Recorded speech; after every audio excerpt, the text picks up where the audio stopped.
Hello hi welcome back to gold channel. இன்றைக்கி November 22ஆம் தேதி இன்று தங்கம் மற்றும் வெள்ளியோட விலை நிலவரம் எப்படி இருப்பதற்கான வாய்ப்புகள் இருக்குது அப்படிங்கிறத பற்றி பார்த்துடலாம்.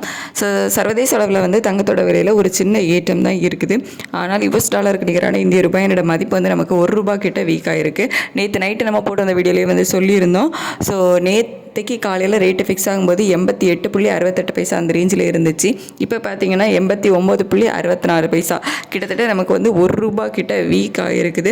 சர்வதேச அளவில் ஒரு சின்ன ஏற்றம் இருந்தாலும் இந்திய ரூபாயினோட மதிப்பு ₹1 வீக் ஆனதுனால இன்றைக்கி தங்கத்தோட விலை ஒரு கணிசமான அளவிலேயே விலை அதிகரிப்பதற்கான வாய்ப்புகள் தான் இருக்குது.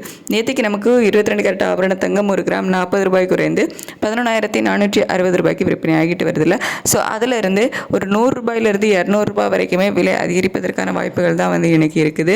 வெள்ளியோட விலையுமே சர்வதேச அளவில் ஒரு சின்ன ஏற்றம் தான் இருக்குது. ஆனால் இந்திய ரூபாயினோட மதிப்பு ₹1 கிட்ட வீக்காக இருக்குது. அப்படிங்கிறதுனால வெள்ளியோட விலையுமே இன்றைக்கி ஒரு கணிசமான அளவில் விலை அதிகரிப்பதற்கான வாய்ப்புகள் தான் இருக்குது. நேற்றுக்கு ₹4 குறைந்து ₹169 ஒரு கிராம் வெள்ளி விற்பனை ஆகிட்டு வருது. ஸோ அதிலிருந்து ஒரு ₹3 ஒரு ₹6 வரைக்குமே ஒரு கிராமுக்கு விலை அதிகரிப்பதற்கான வாய்ப்புகள் தான் இன்றைக்கி இருக்குது. ஸோ இந்திய ரூபாய் ₹1 கிட்ட வீக்காக இருக்குது. அப்படிங்கிறதுனால இன்றைக்கி தங்கம் மற்றும் வெள்ளி இரண்டுமே ஒரு கணிசமான அளவில் விலை அதிகரிப்பு தான் இருக்கும். சர்வதேச அளவில் தங்கம் மற்றும் வெள்ளி இரண்டுமே ஒரு சிறிய அளவில் ஒரு ஏற்றம் தான் இருக்குது. இந்திய ரூபாயோட வீக்காக இருக்குது. அந்த காரணத்தினால தான் நமக்கு இன்றைக்கி தங்கம் மற்றும் வெள்ளி இரண்டுமே விலை அதிகரிப்பதற்கான வாய்ப்புகள் அதிகமாகவே இருக்குது. இன்னும் 1 மணி நேரத்துக்கு டைம் இருக்குது. அதில் இதிலேருந்து ஒரு சின்ன அப் அண்ட் டவுன் மாறுவதற்கான வாய்ப்புகள் இருக்கும். எப்படி இருக்குது அப்படிங்கிறத பார்த்துட்டு ரேட் அப்டேட் ஆனதுக்கப்புறம் உங்களுக்கு வீடியோவில் தெரியப்படுத்துகிறேன். Thank you so much.